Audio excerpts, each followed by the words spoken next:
So guys, Cardone, real estate billionaire, is talking about the economics as it pertains to real estate coming into 2024. And he's talking about how Gavin Newsom, the governor of California, the state that I am living in, this communist cesspool. Hold on, let me close my window so my neighbors don't bomb my apartment for voting for Trump.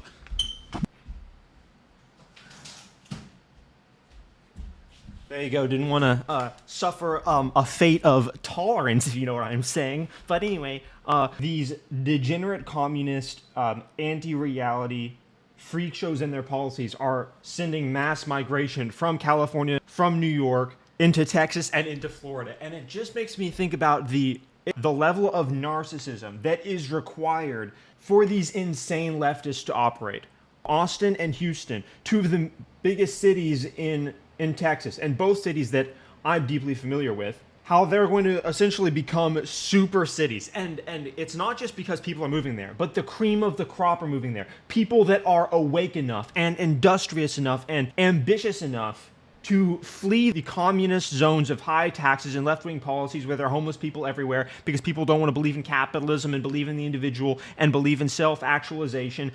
The people that are leaving aren't just the average median 100 IQ people. They're the people that are able to recognize what's going on and take action on top of recognizing what's going on. I'm already making plans to flee this communist zone. And the fact that these left-wing wannabe tyrants, they're wannabe tyrants because they have feminine personalities and low verbal IQs. They're so arrogant, they're so narcissistic that they aren't analyzing what's going on. They're not analyzing what they're looking at. And when they are, confronted with it in the rare situation, they manifest their narcissism by saying, those people that are leaving, they refer back to inverting truth, just like leftists do. Oh, those people that are leaving, they're the ones we don't want. When in fact, they're the ones that built these cities. They're the ones that you not only should want, but the ones that you need are leaving for greener pastures.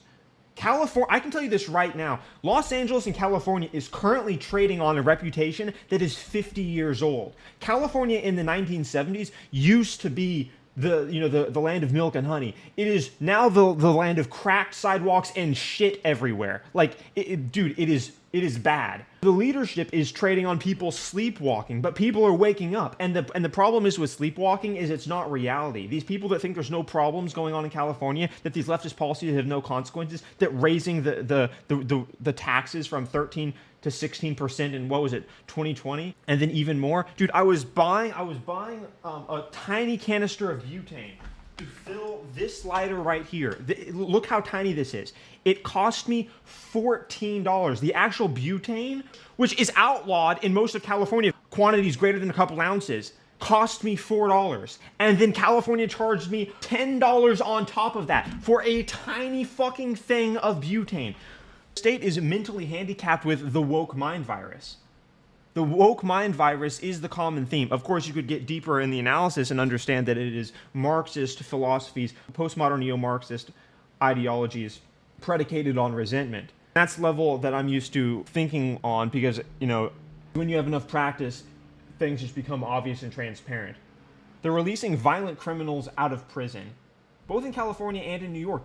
All of these things that I'm saying are happening in New York as well. They're so deluded and narcissistic enough that they can elect incompetent lesbians as their leaders who do nothing but foment divisions of racism and doctrines of victimhood, call that policy, and then think that there's going to be no backlash. Sorry, it turns out people actually want to go to the land of liberty, to Florida, to Texas, and they're leaving. This is just contributing to the disconnect, the divorce that is going on now, has been going on for at least 5 years at this point. I knew that this was happening before COVID, before 2020. It's going to continue for decades. The divorce between the people that can think, care about reality, care about reason, care about the truth, care about objective morality, care about individuality, care about merit, care about self-actualization, care about capitalism, care about bettering their lives and objective moral frameworks, care about having kids, and the people that hate reality, the people that are Marxist, the people that are nihilistic, the people that think that there's infinite genders, the people that think men and women are psychologically and physically the same. This division is going to continue until there are people that are literally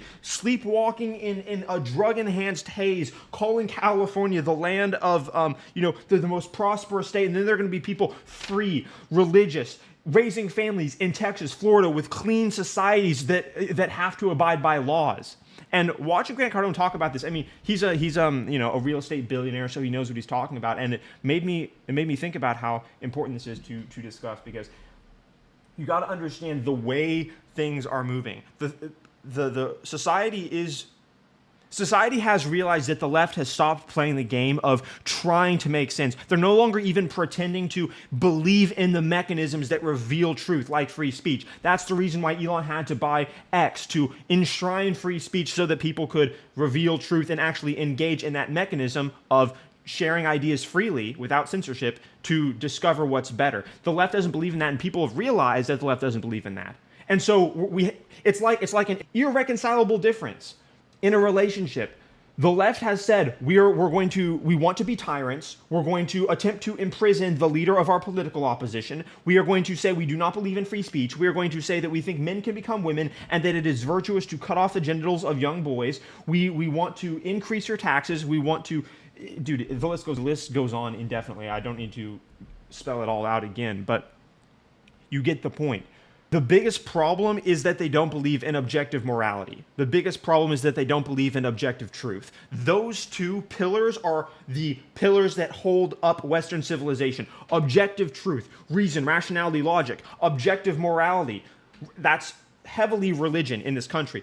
They deny both of those pillars, and so everything's just crashing down around them. And the problem is that when you get rid of these two pillars that are holding up the massive edifice of Western civilization, then the edifice falls on the smaller pillars, like self-actualization. There's no such thing as an individual, so the individual gets fucking crushed, and the pillar of young men becoming better gets fucking crushed, because, to be a young man is to be oppressive and corrupt and tyrannical, and anything that you strive for in terms of ambition is just a form of corruption that should be quelled. We want to feminize society, and all these little pillars that are being protected by objective truth and objective morality are getting wasted. And so you're seeing that the left is left with nothing. And part of these pillars, of course, includes believing in reason, believing in free speech, because free speech allows you to understand the objective truth, and actually, if you get really sophisticated about it, the objective morality as well.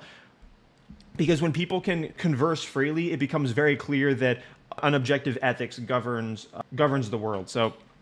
But we are entering into a new domain where, guys, a massive part of the country, the radical left, doesn't believe in the values that built America, doesn't believe in the values that made America the shining light of the world, such that immigrants want to come here in quantities greater than any other nation.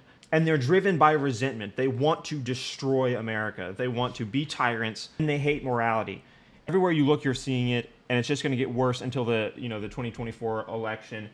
And I don't know if Trump getting elected will break the woke mind virus fever. It might, or it might just cause total psychosis, total mental, psychological breakdown, complete divorce from reality in some sort of like schizophrenic mass attack. That might be the outcome, but it doesn't change the fact that reality and truth are the values that we have to care about, and reality and truth are the values that built America and uphold everything. And by the way, are allowed humans to do the best things ever, like going to the moon, science, discovery, medicine, everything. So leftists are fundamentally opposed to the truth. They're fundamentally opposed to progress, and they're fundamentally opposed to humanity. That's why Elon talked about on the Joe Rogan podcast, quite rightly, he correlated the woke mind virus with an anti-humanity scourge. And I've been saying that for a long time. I've been calling it Marxism because it is, in a higher resolution sense, actually Marxist resentment that is driving them, the resentment for reality, the resentment for any system that actually operates on competence, meritocracy, and authority is construed as merely existing in terms of power disparities between people. That is a Marxist idea. They rely on moral relativism and nihilism and the postmodern belief that there's no such thing as right and wrong. But that is a Marxist idea. And of course, Marxism, as we've seen in the last century, is about as the most anti-humanity ideology ever derived by man. So be aware of what's going on and resist the slave mind. Subscribe to the channel, guys.